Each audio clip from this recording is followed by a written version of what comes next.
The first brick of the 10-foot wall drops with a satisfying thunk right as HOA President Trisha Calder screeches about my curated vista obstruction. Her latte sloshes dangerously close to her designer shoes. My excavator beeps its backup warning. A chorus of Meadowcrest Point residents gasp like I just eclipsed the sun. Technically, I did, for their backyard grills anyway. I am Nolan Vickers, quiet project manager by day, weekend woodworker by passion, and recent purchaser of the 6-acre weed patch directly behind Meadowcrest Point in Hawthorne Bend, Colorado. I bought it for $32,000 from a retired farmer who was tired of teenagers using it for parking. I wanted a buffer for my small ranch-style place. Nothing fancy. A field for bees, a proper shed for tools, peace for the spine after 40-hour weeks managing construction timelines and contractor drama. Trisha wanted my field to remain her HOA's borrowed view, unfenced, unpaid, and apparently governed by a 3-ring binder she waves around like a sheriff's badge at every community meeting. She never actually owned my property, never paid a single dime for it, but somehow convinced herself and her entire subdivision that they had permanent rights to stare at it forever. In her mind, my purchase was theft of her scenery. The notes start arriving within 48 hours of closing on the property. The first one reads, "Your thistles clash with our palette," printed on cream cardstock with a little Meadowcrest Point logo. I laugh, crumple it, and toss it in the recycling. The second note accuses me of unapproved grazing. I do not own livestock. She is talking about deer. Wild deer that were there long before her subdivision broke ground. Trisha installs a solar trail camera pointed directly at my land from her back fence, angled like a sniper scope. Then come the violation invoices, printed on official-looking letterhead, billing me for rough vegetation and visual non-compliance. None of it is real. None of it is enforceable. But she sends them anyway, certified mail, like she is building a case. When I set survey stakes to mark my property line for the wall project, they vanish overnight. I replace them with taller stakes and orange flagging tape. They vanish again.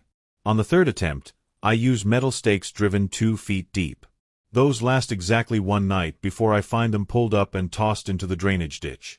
Then I discover HOA teens, wearing matching Meadowcrest Point volunteer t-shirts, supposedly rewilding my property with decorative river rocks from their landscaping surplus. The rocks are conveniently piled right across my access road in a pattern too neat to be accidental.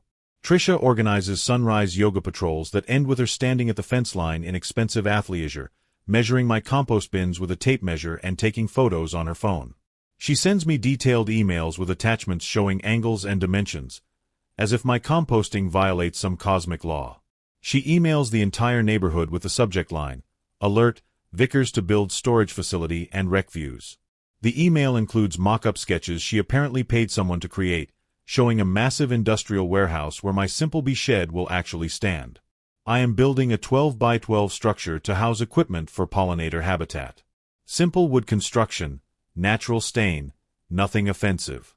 She calls the county zoning office about industrial activity, leaves 3 voicemails, and then calls 911 to report illegal wall construction without permit while I'm still sitting in my living room reading the building code requirements and highlighting relevant sections.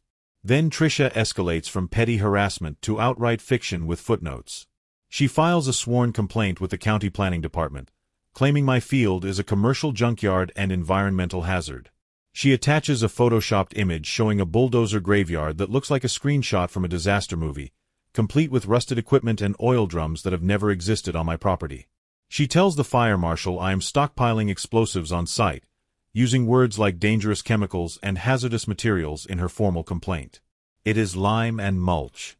Bags of soil amendment and organic mulch for the pollinator garden, stacked neatly on pallets under tarps to keep them dry. The fire marshal is not amused when he drives out with full safety gear and finds my organized little setup that looks more like a garden center than a bomb factory. But the real turning point comes when Trisha hops my property line at 6 in the morning with a contractor and a post-hole digger, attempting to install what she calls HOA-friendly view windows. She wants to cut deliberate gaps in my planned wall line. On my ground. Without permission. Without a shred of legal authority. Without shame. She is wearing a reflective safety vest like that makes it official, directing this poor contractor who clearly did not ask enough questions before taking this job. Bad move, Trisha. My trail cameras catch everything in glorious high definition. Trisha trespassing at dawn, stepping over my property line like it is a suggestion.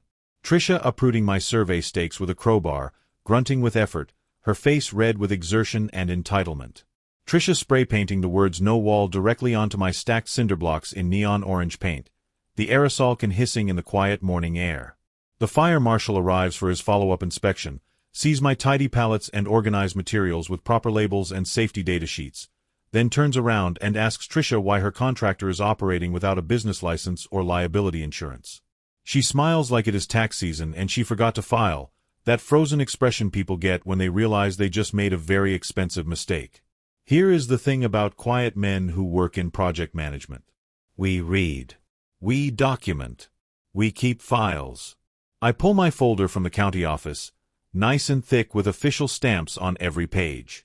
Agricultural exemption for pollinator habitat, approved 3 months ago with supporting documentation from the Colorado State Beekeepers Association. County-approved sound and visual barrier permit, stamped by the planning department with a note that says structure complies with all setback requirements. Engineering plans for a 10-foot masonry wall that doubles as a windbreak, certified by a licensed structural engineer with 20 years of experience and a seal that costs extra to fake. The sheriff watches the trespass video twice, rewinds it to the spray paint moment, watches that part again with his jaw tight, then serves Trisha with a criminal citation for criminal mischief and criminal trespass.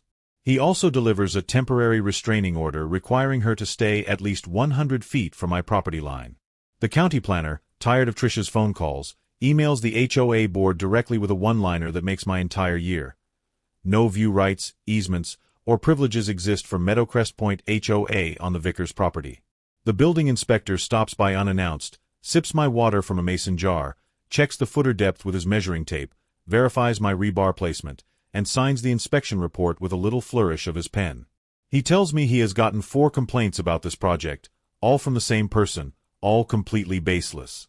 Meanwhile, a curious HOA treasurer who has been watching the circus with growing alarm gets fed up with Trisha's behavior and leaks an entire folder of emails to me anonymously. There is a line item in the HOA budget called Vista Defense Fund with almost $6,000 allocated. Reimbursements for bolt cutters purchased at the hardware store. A memo where Trisha writes in all caps, "Destroy stakes. He cannot build what he cannot locate."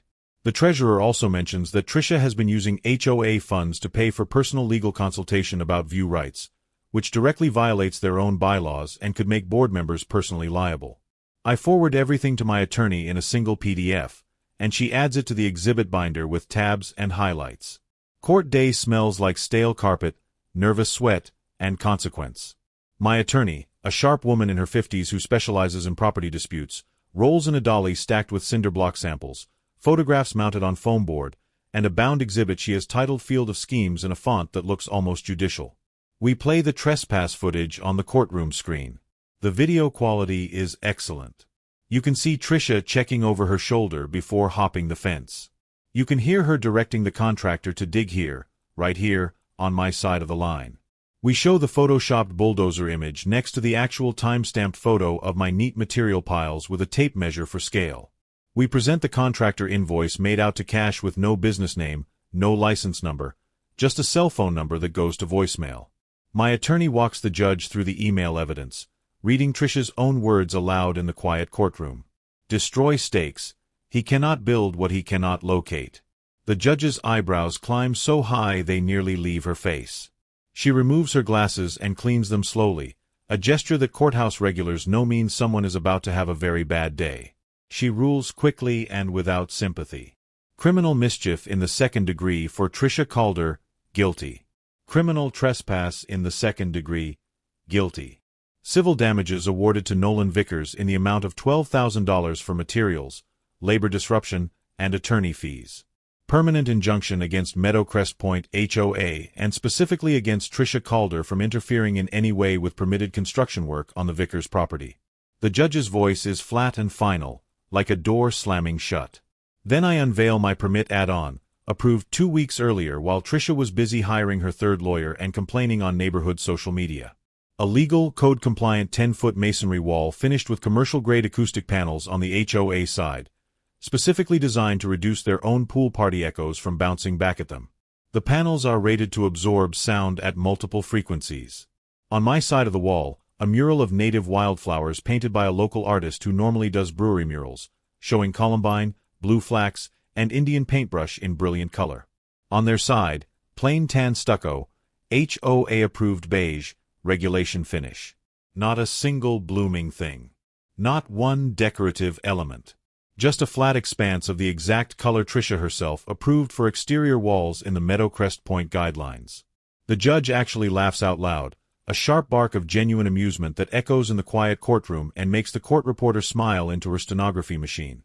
Trisha resigns from the HOA board mid-meeting that same week, then tries to return as a concerned resident and gets escorted out by the same deputy she once summoned to harass me about noise violations.